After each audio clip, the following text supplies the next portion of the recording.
Today on the Ave Podcast, I'm joined by special guest, Coach Dave Magarity, as we dive into his lengthy career of coaching D1 level basketball for over 45 years, 47 to be exact.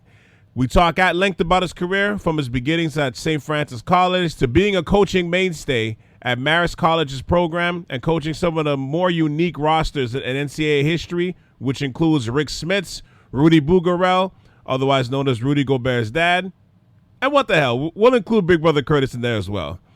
But we also discuss how he was one of the first coaches to recruit outside of the U.S., his transition into having a lengthy career on the women's college ranks, and everything else in between. All right, this is only part one. Part two will be out tomorrow, and both episodes will be out on my South Sharav YouTube channel, so you can throw it up on the 50-inch in the living room as well as listening to it, of course. Whichever platform you choose, just make sure you subscribe, hit the like and favorite buttons. If you're listening on Apple and Spotify, don't be that guy or lady. Click on all of the 5 stars, please, and thanks. You know I'm just here for the 5. I'm just here for the 5. And check out my website for all things South Sharav, which once again is at southsharav.com. Check it out. Once again, that is, and I'm going to say it one time for the emphasis, is southsharav.com.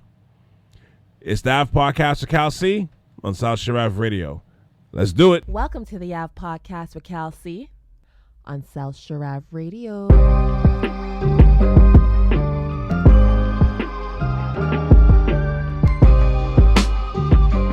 Welcome to the Ave Podcast. Today, I am joined by a very special guest. He's coached at the D1 level in the NCAA at St. Francis, at Marist, and at the University of Army, totaling 47 years, over 1,000 games, which is amazing. It's an amazing accomplishment. He's seen everything that you could see in the game of basketball. I'm glad he's here to discuss not just his journey, but the state of college basketball today. So please welcome Coach Dave Magarity to the show. How are you doing today, sir? Cal, it's great to hear your voice. Great to talk to you. It's been a while, and you know we have a long history with you and your family. Obviously, your big brother. So we're really excited to do this. Yeah, no, I appreciate it. I know it's been a very long time too, because I remember coming there as a little punk kid at Marist, and with a kooky haircut and just tagging along like a little runt, just trying to follow my big brother and watch the experience. So it's so it's actually cool to see. Oh, he had a heck of a career for me. I recruited him to go to Iona, and then when I got the head job at Marist, it was number one on my list to make sure he followed me there. So, him and that other crazy Canadian I had from over in Hamilton area, John Kianik. But Curtis, your brother Curtis had a terrific career for me, terrific player. Yeah.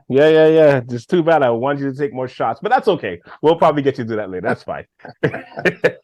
Now, I mentioned that you've accumulated all of this knowledge from being involved in the game of basketball, and it's paid you back with a lengthy and successful career. But with that said, we all have a beginning. So, I want you to, take it back with you a little bit. Like, where did it start with you when it came to coaching? Like, what made you start this path? Well, honestly, it's a crazy story because we're going back, to the early 70s. And, when it came time for my class to graduate from St. Francis College in Pennsylvania, it's now St. Francis University. Right. I didn't have enough credits. And unfortunately, at that time, the military draft was going on because of Vietnam. Oh. And so I had to enlist in the military. So I did that, and after I got out of there, I had to go back. I wanted to go back and finish up, and there were times where I almost got sidetracked and stayed in the military. It was the Navy, actually. It wasn't the Army, and because I had so many credits, they tried to get me to go to OCS, which is the Officers Candidate School, and they sent me to Annapolis. So they wanted me to finish there, but I kept keeping it, off to the side. I didn't want to do that because I just wanted to go back and get my degree at St. Francis. And when I did, there was a new coach, somebody I didn't play for, and he asked me if I would coach the freshman team. So that's how I got into coaching.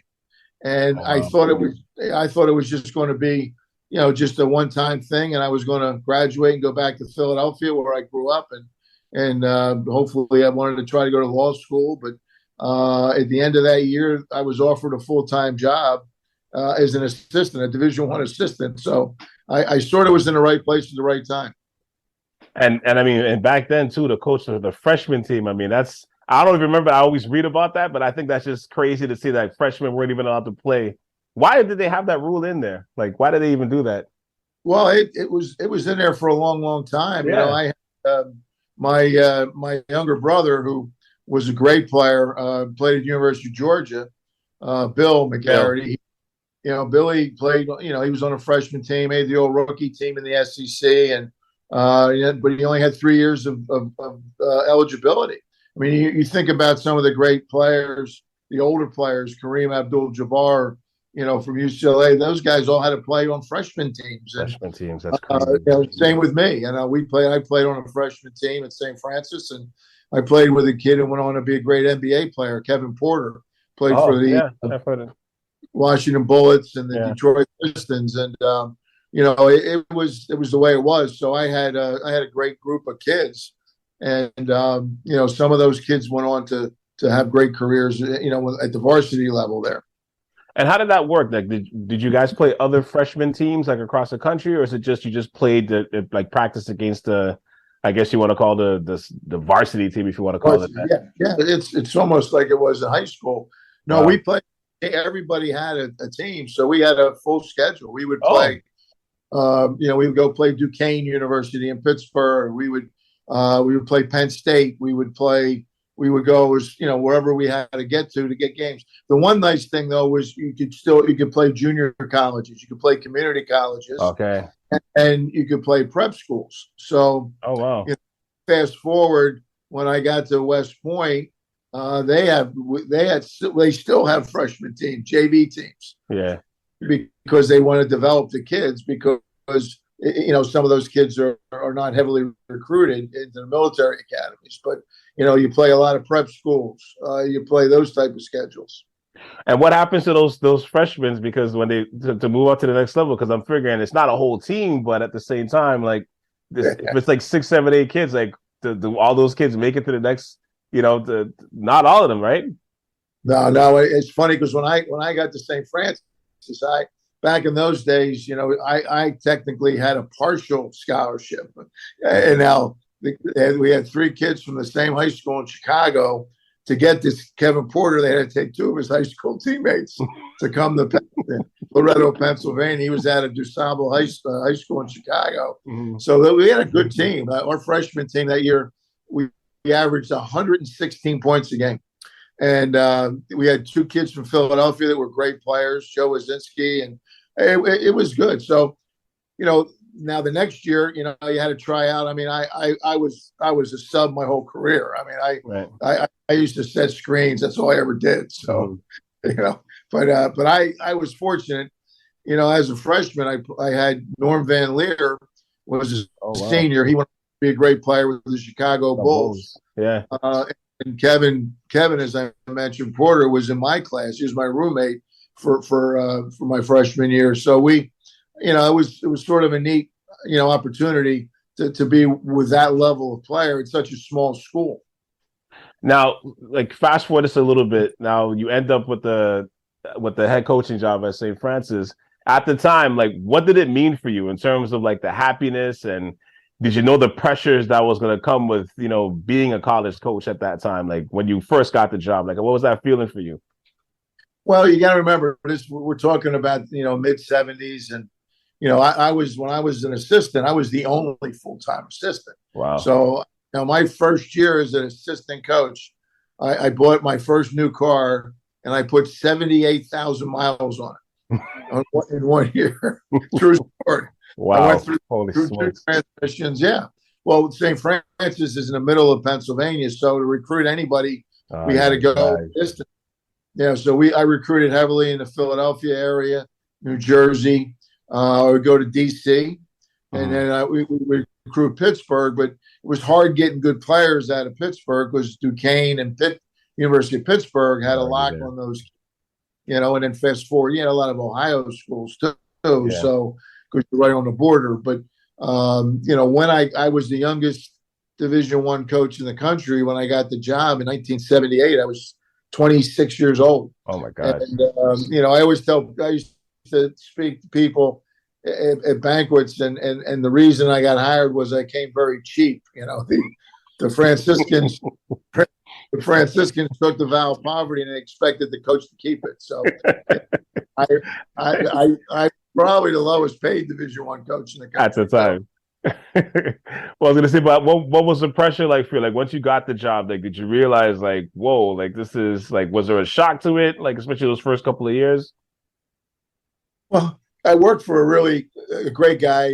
His name was Pete Lonergan. He when he left St. Francis, and the funny story was I had just interviewed for an assistant's job because I had been there for so long as a student, as a player, as an assistant, and I was offered an assistant's job at American University in Washington, D.C. At that time, the head coach was Gary Williams, and Gary, who went on to win a national championship in Maryland. And, he was the coach at Ohio State, at Boston College. Gary had offered me assistant's job, and it was what a great opportunity. I was going to be able to move to D.C., get to a real city, and I came back from that. And my boss said to me, he goes, you got a tough decision to make because he took the head job at Niagara University. And he goes, they're going to offer you the job. So I really, it was sort of an easy decision. Yeah. And when I took the job, I don't think I was ready for it, but you know what? Sometimes you just gotta go with the flow. You gotta jump lead first. Yeah. I did. And we, it's funny because we got out of the gate, we were 9-2. And my first year, my only two losses were the number 4 team in the country, LSU, and the number 1 team in the country at that time was Notre Dame. Notre Dame. And I was 9-2, and then the bottom fell out. And then we ended up I think we ended up with a winning season by 1. I think we ended up 14-13. But the schedule back in those days was incredible. I played everybody. We played Georgetown. We played. I mean, there was no leagues back then. The Big East wasn't even in existence then. So we played Syracuse, St. Bonaventure, Niagara, Canisius. And then we would play, we would go south and play teams down in the D.C. area. We go to Philly. I played St. Joe's. I played Villanova. We played Pittsburgh. We played Duquesne. And they were all really good programs. And we held our own, but, that's, my record sort of took a hit. Yeah. Second half of that. What was the lessons that you would say that you learned from that first coaching stint? Well, I think the St. Francis experience, because it was my alma mater, it was a lot of, it was tough. It was a tough job. You're stuck in the middle of nowhere in Pennsylvania, central PA. It was a tough recruiting situation, but you figured out a way to get kids. I would take the third best player off of a great high school team, say DeMatha, and those kids ended up having great careers for me.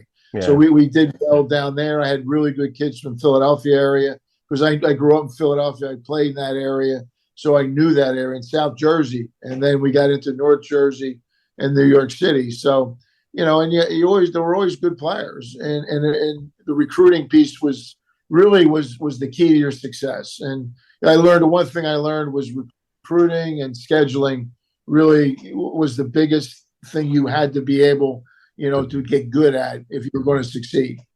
And, I'm not sure if I ever looked at it or most people don't look at it from a coach's point of view, but how hard is the recruiting process, especially when you're not at a blue blood school? Oh, it was difficult because you had to be very careful that you didn't waste. First of all, I had very little money in my recruiting budget. So you had to really be very, very judicious about, am I going to drive or fly somewhere or, waste all my money recruiting a kid I have no shot at? Right. Or am I going to just try to, make inroads in certain areas? And And towards the end of my tenure at St. Francis, we really got into the D.C. area, and Baltimore, D.C., Maryland, Virginia had some terrific players. And you look at, I was back at St. Francis recently for a Hall of Fame thing, and one of the things that I noticed was when you look at like the all-time leading scorers there, I think in my tenure there, I coached I think 7 of them. Wow. So in the top 10 scorers, or I'm sorry, the top 15 scores. But it really gave me an understanding of the business. And then from there, I went to Iona as an assistant, and that's when I recruited Curtis Celestine. Yeah. But it was a tough time for me because at the time, there was a big transition at St. Francis. The president left, new AD, a lot of things came in, and I was struggling dealing with some things, and I just said, you know what, it's time for me to move on. And I think the feeling was mutual. Wow. So that's when I went to Iona. But Iona had come off great years with Jimmy Valvano, and we had played against Iona. I coached against Coach Valvano, and he had just then he left to go to NC State.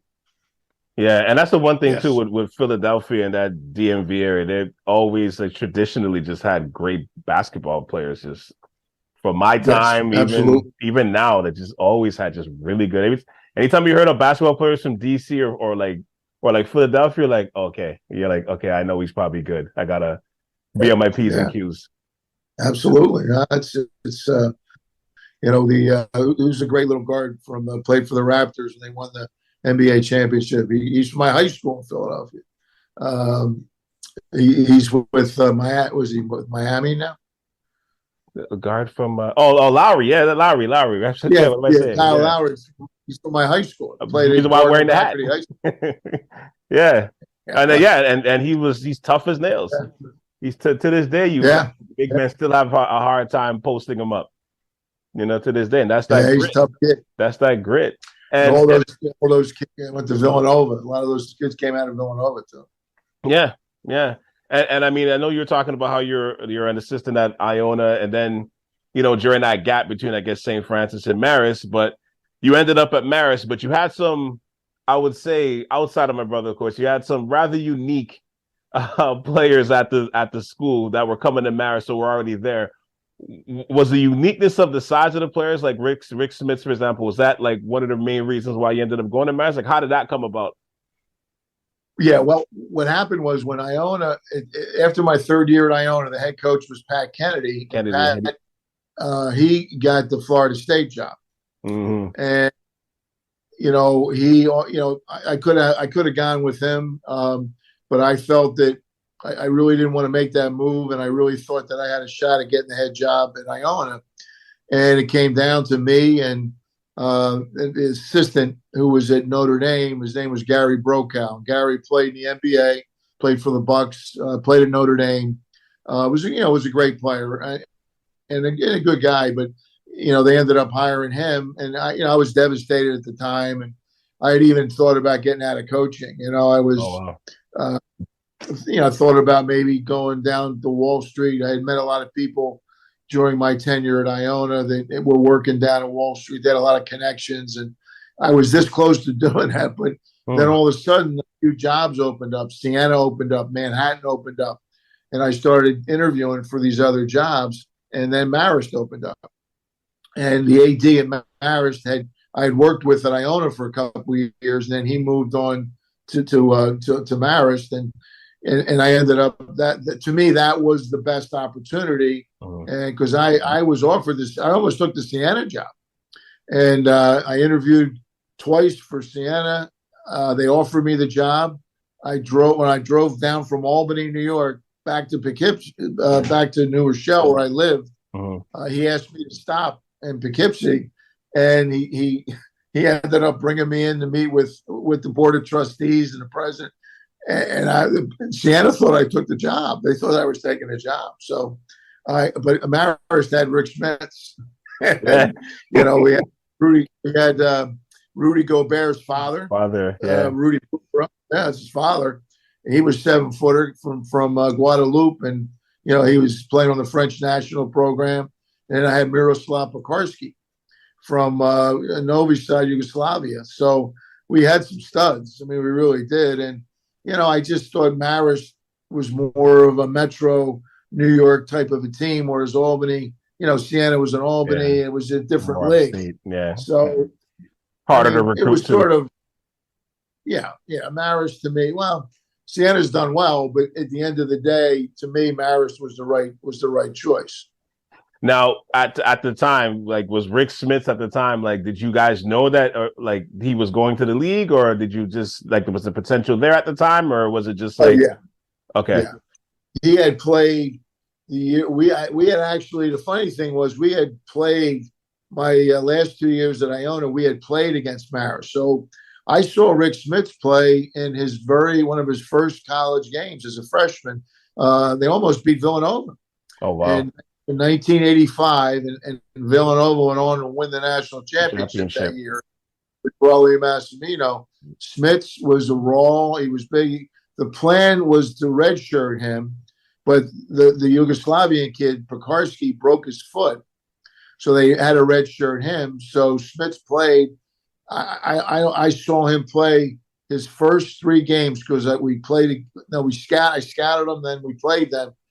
I tell you, I never saw a big kid improve that much game to game to game. He was that talented.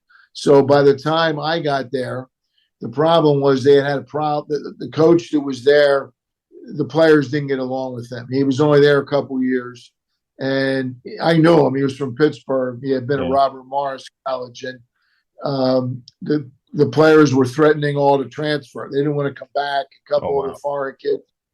So what happened? They did, and then I had to come in and re-recruit everybody. So I had to go to Europe. I was in Europe for almost 2+ weeks. I was behind the Iron Curtain in Hungary. I was in Yugoslavia, and we had a kid from Budapest, Hungary. We had a kid from Yugoslavia. That was both behind the Iron Curtain. I was in Amsterdam and then Eindhoven, Holland. And then I was in France. I was in Paris with Bougarel, with Gobert's father. And it was nuts. And I had to basically convince them to come back because Smits had an unbelievable game in the NCAA tournament his sophomore year against Georgia Tech. He had outplayed John Sally. He outscored him 22-9. He outplayed him.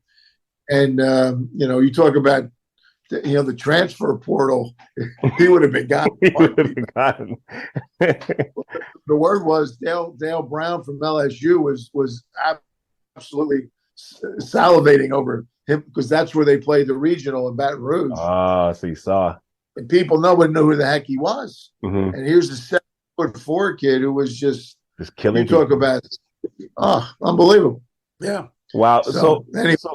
No, I was going to say you've obviously had a handful of, and actually before I even get into my question, because I remember as a kid, my brother, and we affectionately call him on South Sharab, we call him Big Brother Curtis, as part of the family members of this podcast network. But I remember Rudy's dad coming to stay with us in Montreal when I think it was I was in grade 4, but it was one of the freakiest things I ever seen. I've never met somebody that big and that tall before.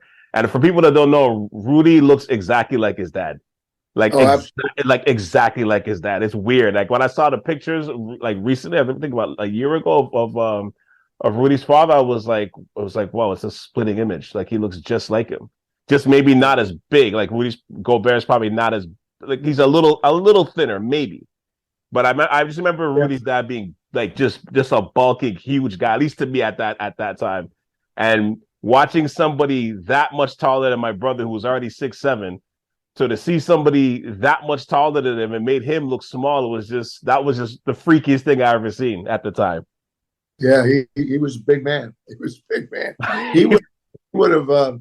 It's a shame he didn't come back because, unfortunately, he decided not to come back, and I think that extra year would have helped him. He stayed and played. I think he played with the French national team, but he just never really got to the next level in terms of his skill set.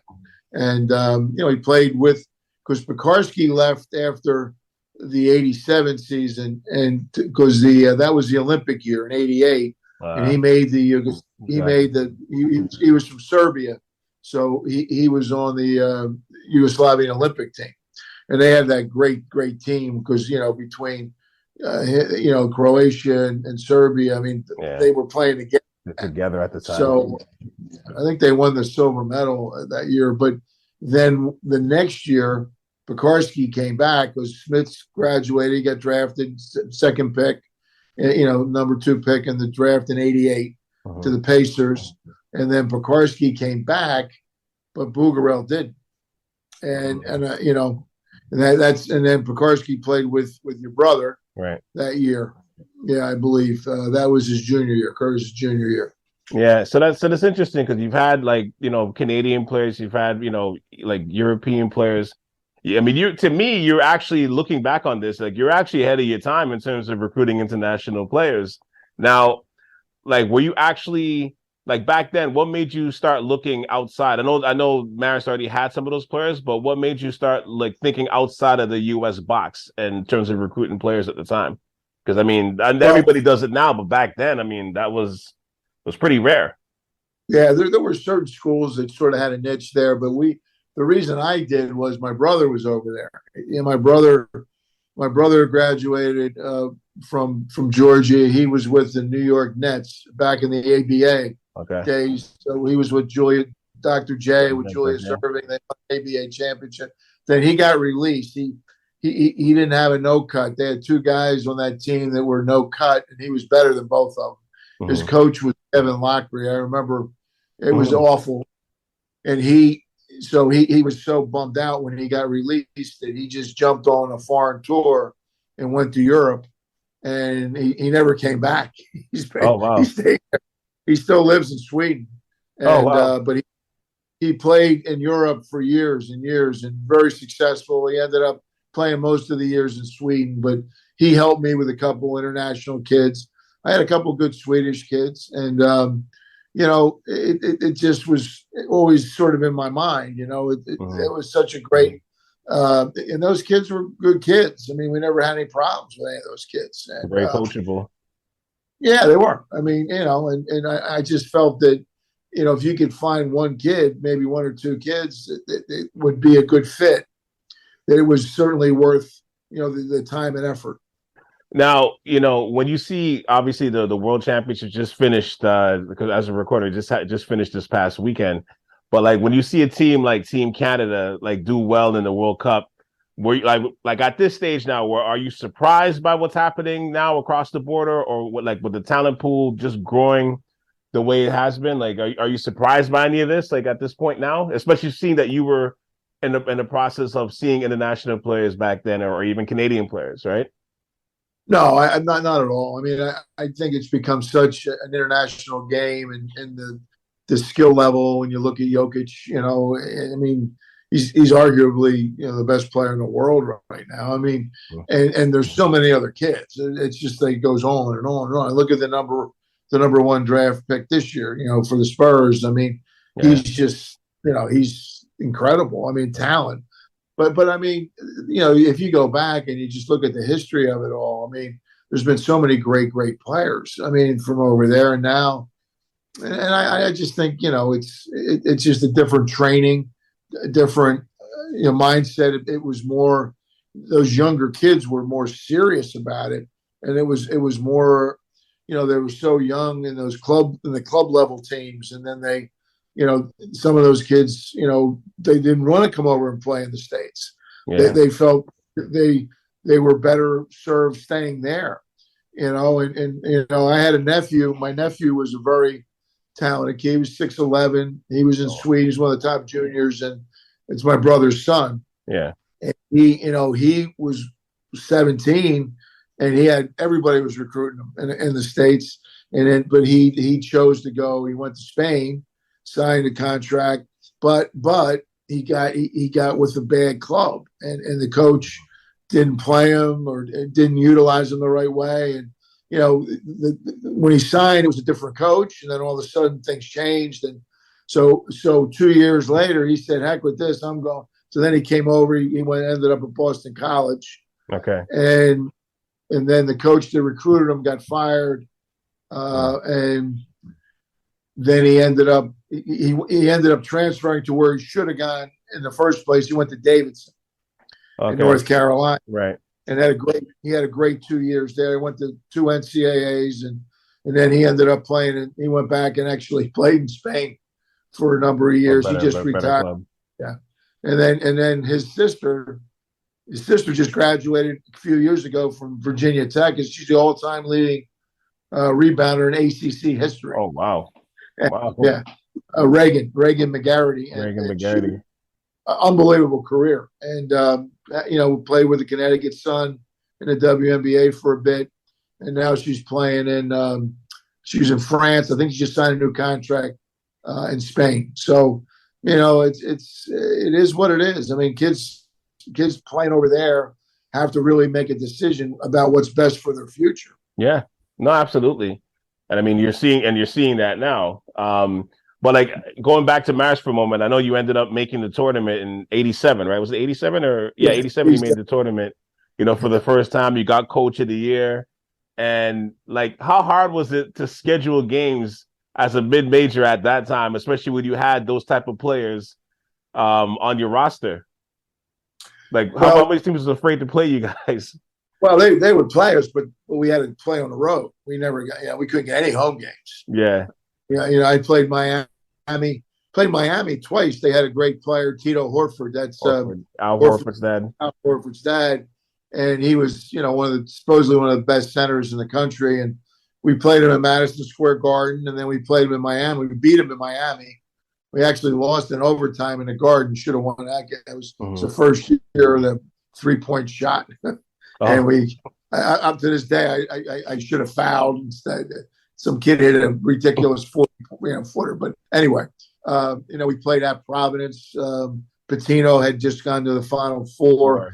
We played in a holiday festival in Madison Square Garden with against St. John's and Kansas and Danny Manning. That's where the infamous scene from Coming to America. They filmed your guys' game, right? Right. Yeah, that's exactly right. Yeah. So I was hoping that we make it to the second Coming to America one. But we were. It's probably a good thing. I don't know if you saw the movie. It's probably a good thing. Yeah, I see it. But after all the years of coaching men's basketball, like for you, what made you make the change to enter women's college basketball and join Army's program? I'm interested in seeing that side of it, especially when you're coaching that long in men's basketball. Yeah, well, I had a good run at Marist. I mean, we get to 2004, and at the time, we just had a lot of things go wrong. We had a couple kids with serious injuries. We had a group of young kids, though. I had put together a really nice group of freshmen. We had a kid who went on to be the player of the year in a conference. I had in that freshman class, and I had a kid redshirt of that, and those kids, they all either were all conference, all rookie, all player of the year. Jared Jordan got drafted, played, had a cup of coffee with the Clippers. So, I mean, we had some good young kids, but, I'd been there so long, and it was just like, I was banging heads with the president. He had been there too long. I had been there too long. Too long. Yeah. So I made the transition out, spent 2 years in athletic administration, was an assistant commissioner for the Metro Atlantic Conference, where Marist was a member. Right. And then I went to the Mid-American Conference. And, that was, a good move because it was big-time football. Yeah. And, the only thing was I was going to have to move to Cleveland. So, I'm doing my job, and I'm covering a football game. And they asked me to go home. My family was still in Poughkeepsie, and I cover a game at Army. And I know everybody at Army because when I was coaching Marist, we played Army all the time. Right. They approached me about the women's job had opened up. And I'm like, well, I never coached women, Mm-hmm. So that's how it all started. Now, I had talked to other people before. People had approached me about coaching, helping out a couple different programs. But I just, I didn't think that was something I wanted to do. I thought it was time to move on. But then this Army thing came up. And, what was nice about it, Cal, was that I didn't have to relocate because I was going to have to move to Cleveland, where the Mid-American Conference office was. And my wife was like, so when I told my wife, I said, look, you're not going to believe this. They want me to, they would coach women here at West Point. Now, West Point's only 40 minutes down the river from Poughkeepsie. Yeah. So, it's right there. And I could commute and stay in our house in Poughkeepsie. And my wife's like, does that mean we don't have to move to Cleveland? That's perfect. So that's how that, and my daughter at that time had finished playing. She had a great career at Marist, took them to their first NCAA tournament in 2004. And she was coaching at Marist, and then she was at Fairfield University. And she kept saying to me, Dad, you really you're a coach. You're not and I really wasn't into being an administrator, to be honest with you. Yeah. I had to deal with like 12 angry coaches. I was in charge of men's basketball. I had to deal with the officials. I had to deal with all the officials, the supervisor. My phone wouldn't stop ringing. Sounds like a lot of stress. It was awful. It was awful. And the only thing I still feel bad to this day was the guy that hired me was one of the nicest people I've ever worked with or for. His name was Rick Christ, was a commissioner, and he really took care of me. He really put together a great package for me. And I would have been fine, but this was just sort of a weird thing that came up. And, I'm thinking, to be honest with you, if I was going to coach women, I couldn't imagine coaching anywhere but West Point, because those kids are so different, in the military. They're just different. And they're different. They're tougher kids. They're a little bit more, focus driven. And I just think they're, I don't know if I could survive at another school coaching. They can take the hard coaching, I guess, in that sense. Well, and they did. Pretty much. There were times I crossed the line, I guess. But, the fact that I was able to hire my daughter to be my assistant was really, really a huge key for my success. Because I don't think I would have survived without her. Now, I want to make sure I'm getting the story correct. So, were you around the time? Were you there the same time when was it Maggie Dixon that was there at the time? Yeah, that's who hired me. Maggie was the one that talked me into taking the job. Okay. So that's what I worked with her for the year. At the end of that year, we had a great year. 2006, we could go to the first NCAA tournament in the Academy's history. She's a rock star. I'm thrilled. One of my old assistants, who your brother knows well, Jeff Bauer, is now general manager of the New Orleans team. And I'm like, he offers me an unbelievable job. So it's scouting. I'd be, NBA scout with them with New Orleans at the time. So I take the job. I tell Maggie. Maggie hires my daughter to replace me. Oh, wow. And I'm like, it's perfect. Less than a week later, I'm down at the NBA pre-draft camp in Portsmouth, Virginia. I get a phone call. I'm with her brother, Jamie, who's a coach at Pitt at the time. And she collapsed. She had an enlarged heart. And she went into a coma. And she passed within the next 2 days, she passed away. So it was horrible. So that was a very tough time, but, I wasn't sure. I had taken the NBA job. So I'm like, we fly out to her funeral. They approach me, the superintendent, who's like a 3-star general, and the athletic director say, look, we need you to stay. And I'm saying, hey, I don't know if I'm the right person for this job. I'm not Maggie Dixon, and they're like, no, the players really want you. The players want you to. And I'm like, well, I sort of took another job. It's sort of like a dream job. Yeah. Yeah. And I just, I had to really think about it. And then I said, again, and my daughter's like, Dad, if you take that, you're going to be, flying all over the place, sitting in gyms and Lithuania, and that's what I would have been doing, and that would have been fine. But here was an opportunity, and the kids, it was a great group of young ladies, and they were great kids, and so I figured out I'll do it for a year or two. The kind of transition, yeah.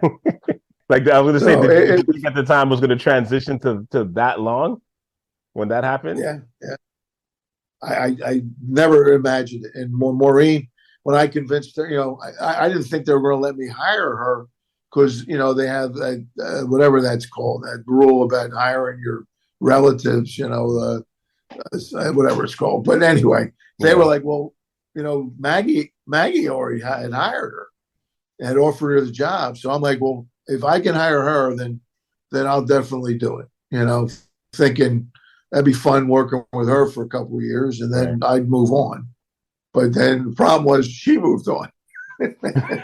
So, and she went to New Hampshire. So, but it was, it was great. I mean, we had a lot of fun, won a lot of games, and we had Jesus Christ, we had to run 4 years. We won 100 games in 4 years. Wow. I mean, had some great players and an All-American little guard from California. Kelsey Minato she's the all-time leading scorer in Patriot League history. She was a mid-major player of the year. Great, I mean, just a great group of kids. I mean, and just, it was really a lot of fun. I enjoyed it. And, I probably could have stayed longer than I was going to retire at the end of the 2016 season when Kelsey and that class graduated. We retired a banner in that class of 2016's honor at the college, and it was a special group, and I felt really connected. But we had good kids, and the AD was a great guy, and he just can't look. We need you to stay. I'm like, I just don't know if I want to do this anymore. It was tough. I coached for 46 years. Yeah. So, what I wanted to ask, like, did it, for like going to the Army and coaching women, like, did it change you as a coach? Did you feel like you were coaching the same, or did you coach differently at that point? My first year with Maggie, it was a really good transitional thing for me because I got a feel for certain things. Now, when I took over, I was very clear to the team. I said, look, I'm not going to be the same person you guys think I was like the big teddy bear, and I was everybody's friend. I was the assistant, Right. It was fun being an assistant, but now here I am, and, there was some, I had a few hairy days. But Maureen, as I mentioned, my daughter was great in smoothing things over. She was good at dealing, with making sure, she would grab me and say, Dad, you can't say that, or you can't, you got to be careful. But I figured it. I mean, believe me, there were times. I mean, my wife always says to me, my wife Rita always says, I still can't believe you didn't get fired for doing something stupid. And in this day and age, the way things are, all it takes is making one stupid remark or just. Yeah. Well, you think about me. I mean, I'm old school. And I coach guys for so long. I mean, so it was an interesting transition. But again, being there, at West Point was probably in my benefit to be in that type of an environment. What was the biggest thing you learned, or that you got out of coaching? Especially when you coached for as long as you did. I just think the ability to make sure that being fair with people is being able to treat people the right way. And no matter who they were, I always felt that way. I think I was pretty good at that. I'm not saying, kids that, didn't play were happy, or maybe things didn't go the way they wanted to go. But I always tried to make sure that, that I was being honest with people. I think, people talk about having an open door policy. But I don't think any of my kids, whether it was the guys or women, felt that they couldn't come and talk to me. Now, there were times with the women, I felt they were more comfortable talking about certain things with the assistants, Right. But, because for the most part, I had mostly female assistants. I had a couple guys over the years, but at the end of the day, it was important to me that they felt that they could, come to me if they had an issue or they had problems, and then there were other kids that would take advantage of things, or they would try to push the envelope too far. But, I think being honest with people and just trying to treat people the way you would want to be treated. I mean, the golden rule to me was important in coaching, because I just think coaches, a lot of times, coaches that I've seen in my career, that, they would crash and burn, or they would be, things would be going great. And then you'd be like, that guy's it's going to come back to bite him sooner or later. Yeah. And you know what, for the most part, it usually does. And those are the guys that, that really, I think, burn a lot of bridges. And I don't think I ever did that, and I think that's something I've always tried to be careful about. And as a parent, especially when that's involved in sports, and this has become your life's work, it's only natural that you want to see your children kind of take after you. So I know your son Dave played he played with you at Marist. However, obviously your daughter, she literally took your path and eventually became a D1 college coach, and she's, carving out her career in her own right. For you, were you surprised by her path? I know she played, she played at Marist and she had all her accomplishments, but did you know that this was something that she wanted to do?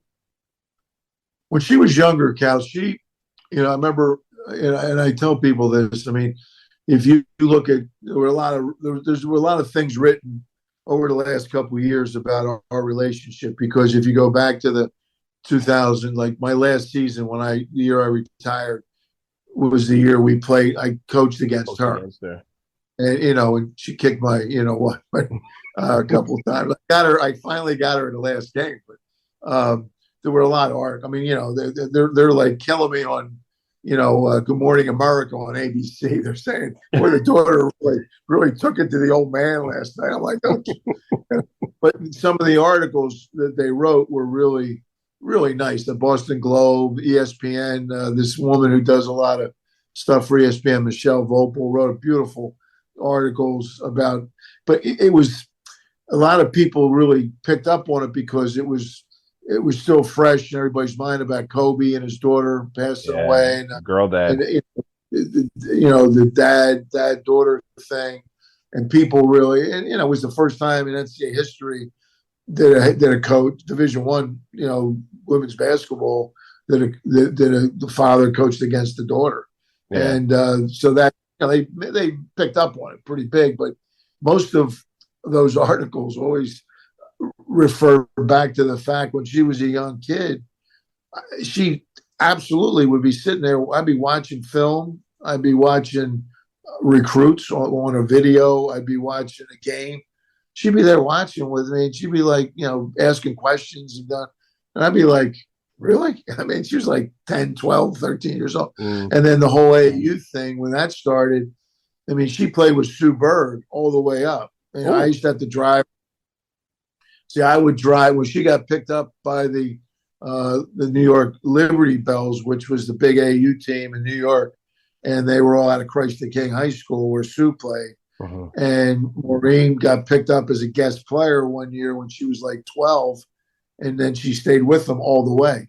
And she was a year younger. She was a year younger than Sue, but so she really was exposed to the high level at a young age.